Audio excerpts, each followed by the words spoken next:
유경부 의원님 그 토론 들으면서 여러 생각이 들었는데, 국민들이, 국회의원들이 일 안 하고 또 싸움하고 해먹고 또 맨날 놀고, 저는 조금 사실 억울한 생각이 들어요. 조성대 같은 경우에는 이전에 물론 이제 이건 국민들 인식 속에 그런 이미지를 줬던 건 전적으로 저는 정치인들과 국회의 책임이라고 생각합니다.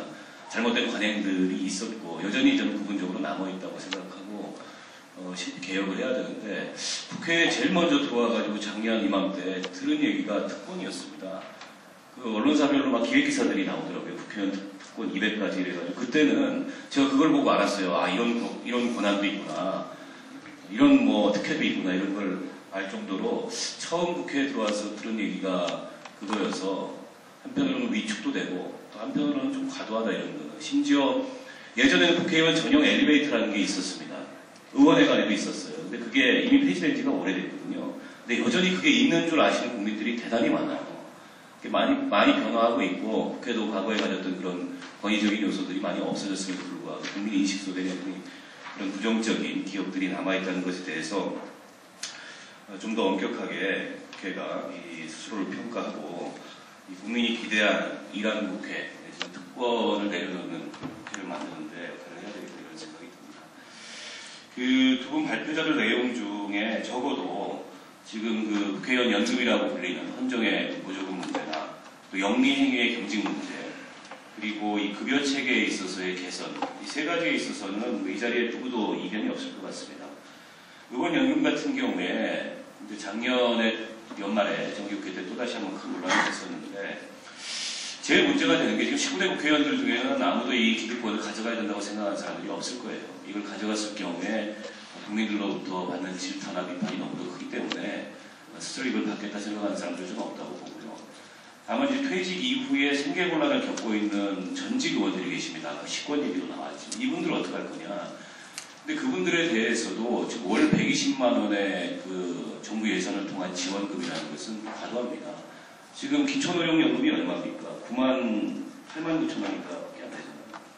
그리고 그 6.25 참전영사에 대한 국가 보조금이 그것도 불과 한 10만 원이 안 되는 걸로 알고 있습니다. 국회의원으로서 국가 발전에 봉사하고 기여한 공로를 인정한다 하더라도 이건 우리 국민들이 인정할 수 있는 수준이 아니기 때문에 저는 원칙적으로 없애는 게 맞다고 보고, 전직 그 의원들에 대한 생계비 지원이나 보조가 필요하다면 국회의원들이 매달 헌정에 회비를 내는데 거기다 좀 더 보태서 그런 그 전직 선배 의원들을 지원할 수 있는 그런 지원금 같은 걸 마련해서 이런 문제를 해결했으면 좋겠다는 생각이 들고, 영리행위 겸직 같은 경우에 이게 이제 이해상충 문제가 반드시 불거집니다. 그렇기 때문에 저는 그 겸직을 허용하더라도 그 몇몇 부분에 있으면 겸직을 허용하더라도 엄격한 제한하에 겸직을 허용할 수 있다는 생각이 들고, 유관 상임위로의 배정을 제한할 수 있는 이해 충돌 부분을 근원적으로 해소시키는 그런 어떤 대책이 좀 필요하다. 급여 체계는 뭐 발제자들께서 제안해 주신 내용들이 좋은 것 같습니다.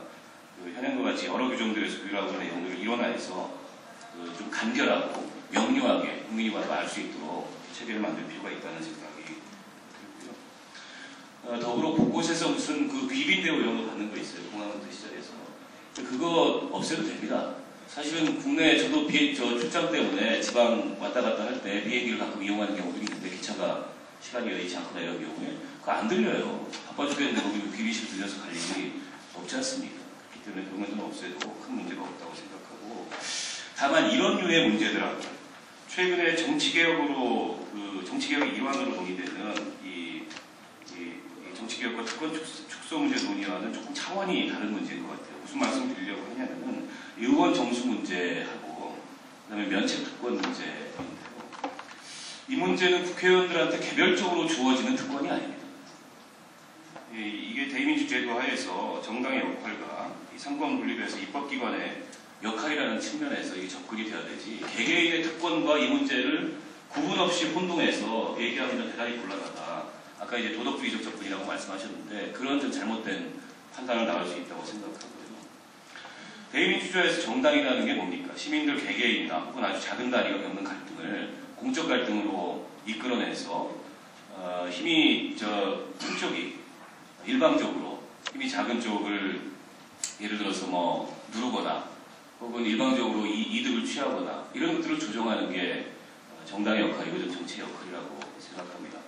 최근에 뭐 그 가맹점 문제가 사회적으로 큰 이슈가 되어 있는데 이런 문제를 정치적으로 조정하는 게 저는 국회와 정당의 역할이라고 생각하는데 근데 여기서 의원 정수를 축소한다는 것은 결국에는 이 대의민주주의 체제하에서 정치의 기능 혹은 정당의 기능 이런 거를 축소시키는 것과 다름 아니라고 생각합니다. 그리고 반대로요. 의원 정수를 축소하면 특권은 더 늘어납니다. 그렇지 않겠어요? 지금 300명인데 이거를 200명으로 줄여보십시오. 더 어떻게 보면 특권화된 계층, 더 귀족화된 정치가 되지 않겠습니까? 반대로 정수를 늘려서 지금보다 한 2배로 늘린다. 그러면 훨씬 더 평범한 직업이 될 수가 있습니다. 정치인들이. 저는 그런 점들이 좀 고려돼야 된다고 생각하고 그 면책특권 문제는 다른 걸 떠나서 노회찬 의원의 예를 하나 좀 들음으로써 설명이 가능하다고 생각합니다. 노회찬 의원이 안기부 엑스파일 사건에 대해서 그 떡값받은 검사들 명단을 폭로했던 이유로 의원직 상실을 당했어요. 당시에 정론관에서 기자회견을 했는데 그 대법원의 이번 판결문은 저는 아주 역사적인 그런 판결문이 될 거라고 보는데요. 정론관의 기자회견은 무죄다. 근데 그걸 보도자료를 인터넷에 올린 건 유죄다. 이런 판결입니다. 판결의 요지를 보면.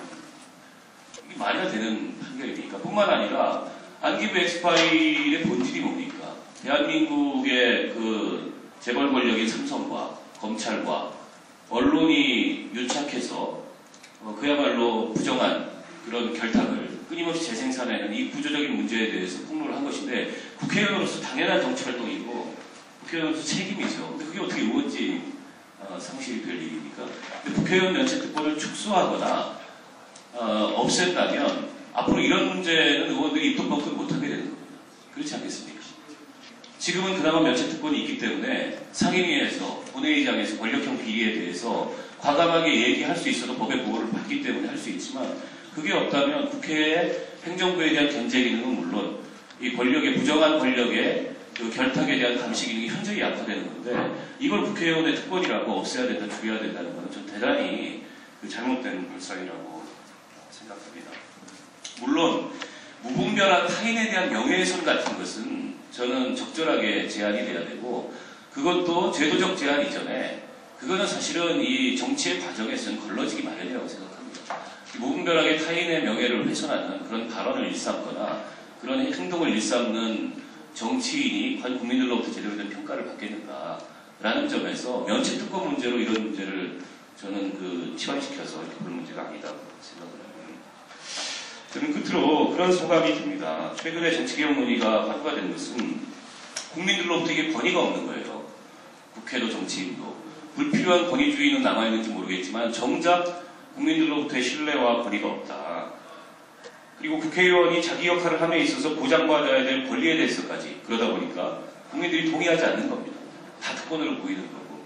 저는 1차적인 책임은 정치하는 사람들에 있다고 보고요. 하지만 이걸 개혁하는 데 있어서 국회의원으로서 꼭 필요한 권리지만 이 권위를 부여받지 못했기 때문에 이런 것은 우리가 포기하겠다. 이렇게 무책임하게 선언할 문제는 아니라고 생각해요. 국민들한테 이거는 정치를 제대로 하기 위해서 헌법기관의 역할을 제대로 하기 위해서 이런 권리는 꼭 필요하고 오히려 강화돼야 된다. 이렇게 얘기할 수 있어야 되는 거죠. 예를 들어서 지금 국회 관계 법률에 의해서 정부로부터 자료 제출을 받을 권리를 갖고 있어요. 근데 정부가 자료 제출합니까? 죽어도 안 합니다. 근데 이런 권한이 제대로 행사되고 있지가 않아요. 이번 4일 그 부동산 대책만 하더라도 정부가 발표하면 그게 법이라는 식입니다. 정작 법은 국회에서 만드는데. 재단이 어떻게 보면 이럴 때는 자괴감까지 저는 느껴지거든요.